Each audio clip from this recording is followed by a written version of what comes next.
Naam, wanaokuwa Mwafrika, tunapoendelea kuangalia mgogoro uliopo katika taifa la Kongo, hususan Kongo Mashariki.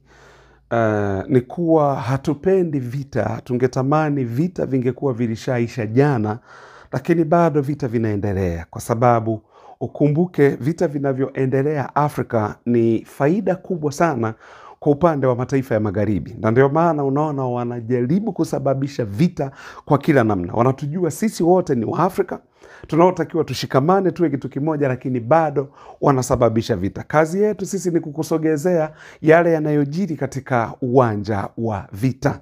Na ni kuwa wazalendo wameendelea kufanya kazi yao ambayo wanaifanya huko Kongo Mashariki chini ya General William Amuri Yakutumba, ambaye amekuwa akiongoza ili jeshi la wazalendo, ambao wazalendo hawa wamekuwa wakifanya mambo ambayo kiukweli ni mambo yanayowafurahisha watu ambao hawapendi kuona haya makundi ya waasi yakiwa yanaisumbua Kongo na kuitesa Kongo, na watu ambao wamekuwa misplaced kutoka kwenye maeneo yao, kutoka kwenye majumba yao au makazi yao.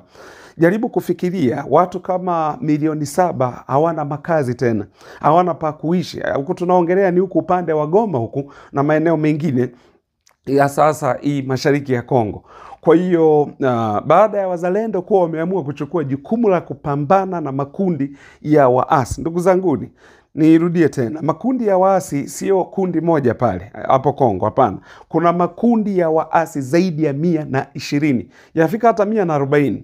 Kwa wameamua kupambana. Sasa haya makundi, nani anayafadhili makundi yote haya? Ni nani mfadhili wa haya makundi kiasi kwamba wawe uwa watu, wawe wanafanya umwagikaji wa damu wa watu?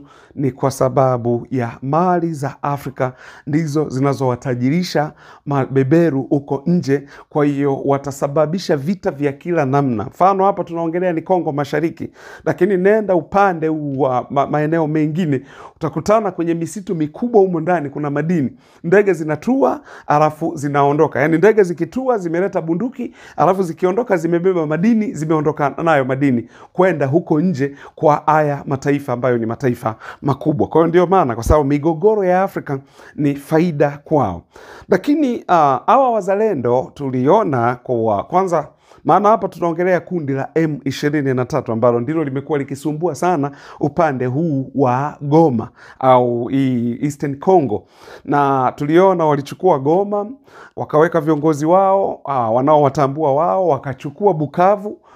Pia vile vile wakaweka viongozi wao wanapowatambua wao. Na kumbuka kwenye haya maeneo yote wanapita wakiua watu.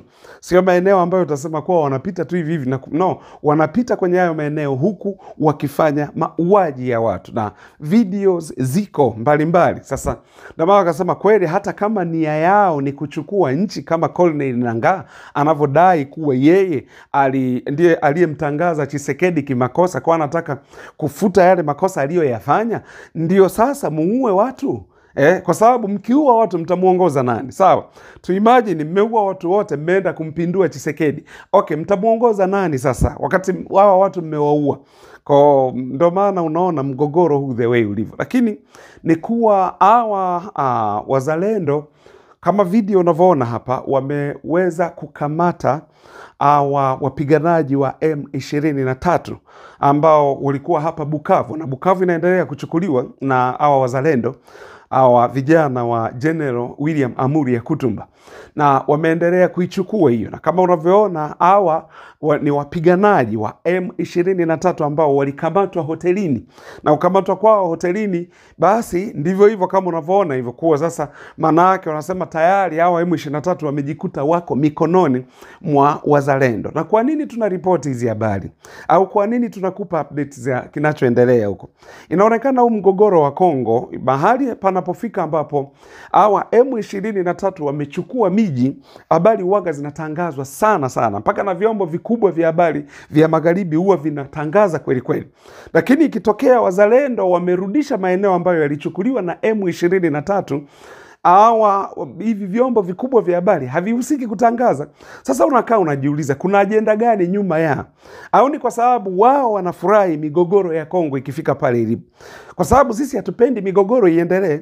Na ndio maana tukawa tunashangaa. Mimi mwenyewe nilikuwa mmojawapo wa watu wanaoshangaa kwa nini Tshisekedi hataki mazungumzo ili wamalizane na huu mgogoro. Huu mgogoro uishe, kwa sababu mgogoro the way unavyoendelea, wanaoteseka ni raia wasiokuwa na hatia. Wanaokufa ni raia wasiokuwa na hatia. Ndio maana ukumbuke definition ya vita.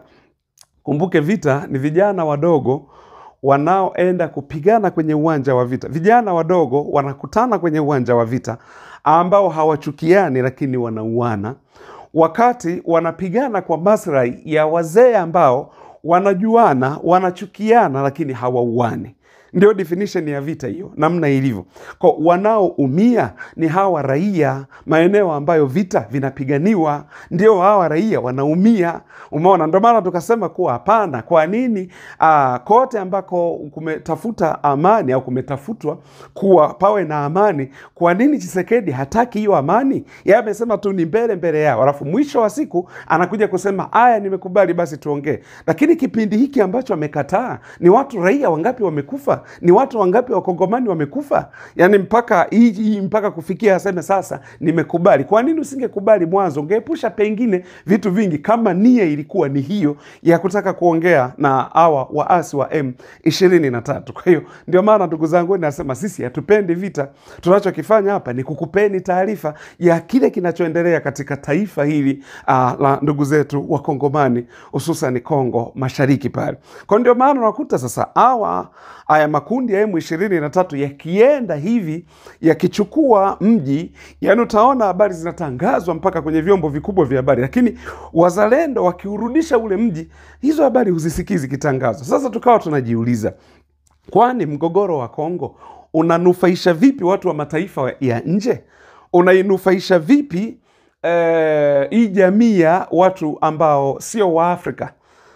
Niseme hivyo, yani wananufaikaje? Yani M23 wanapoenda mahali wamechukua, wanatangaza kweli, imechukuliwa hapa, nini, Goma imechukuliwa, Bukavu imechukuliwa.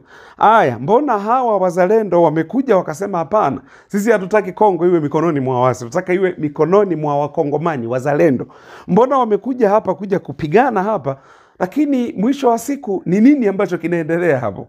Hawatangazi. Kwa ndio maana tuko hapa sisi kama wana Ukuu wa Mwafrika IBM channel kukutangazia kuhusiana na kile kinachoendelea au maendeleo yanayoendelea katika hivi vita vinavyoendelea, wanavyopigana kati ya serikali ya Kongo na hawa waasi wa haya makundi, kwa sababu kundi sio moja, makundi yako mengi pale, makundi haya ya waasi ambayo yako yanapigania huku upande wa Kongo Mashariki. Kwa hiyo hawa sasa wazalendo wakawa wamewakamata hawa wapiganaji wa M23, na sijajua sasa ni hatua gani watakazowachukulia. Maana sasa unaona mambo ni mengi, na tayari kuna ndugu yangu mmoja alikuwa ananiambia yupo Lubumbashi. Mzee wangu mmoja yuko pale Lubumbashi, alipigia simu akawa ananiambia, asema kwa kweli hali huku sio hali nzuri. Yani Kongo nzima ile, mfano watu wa jamii ya Kitutsi, yani wanachukiwa na wale wazawa wale tusemeje, wale makabila mengine. Yani wakimuona tu mtu, anasema jamii ya Kitutsi na watu kama wa jamii ya Kisomali wanachukiwa sana, yani kiasi kwamba inabidi tu serikali iwe makini, kwa sababu mauaji yasije yakatokea tena, kwa sababu kinachokuwepo ni kama yale mauaji ya kimbali ya mwaka 1994.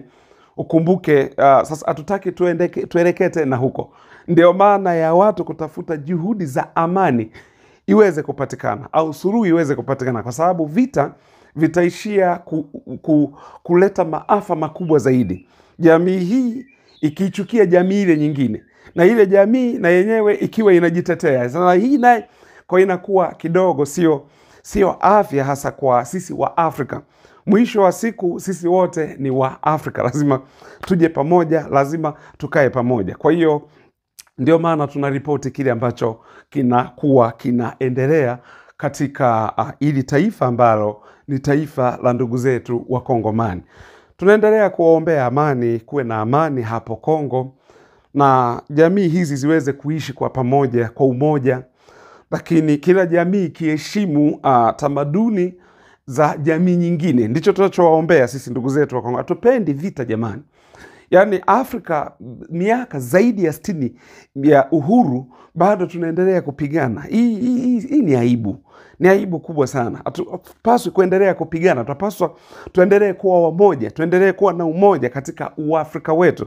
Alafu cha ajabu, Afrika tunachonganishwaga sana na watu wa mataifa mengine haya, mataifa ya uko nje. Kwa hiyo ndio maana ndugu zanguni, niko hapa kuripoti kuhusiana na hiyo, kuwa wazalendo sasa wanaendelea kusonga mbele. Wao wamesema msimamo wa kwanza aliokuwa ameuweka rais wa Kongo ndio wanaofuata, lakini huu wa pili wa kusema anataka kuongea na waasi, wamesema wao hawatambui, na wamesema tutapigana mpaka mwisho, tutapigana mpaka tone la mwisho la damu yetu. Kwa hiyo ndicho hicho. Ombea Kongo, hatupendi vita viendelee.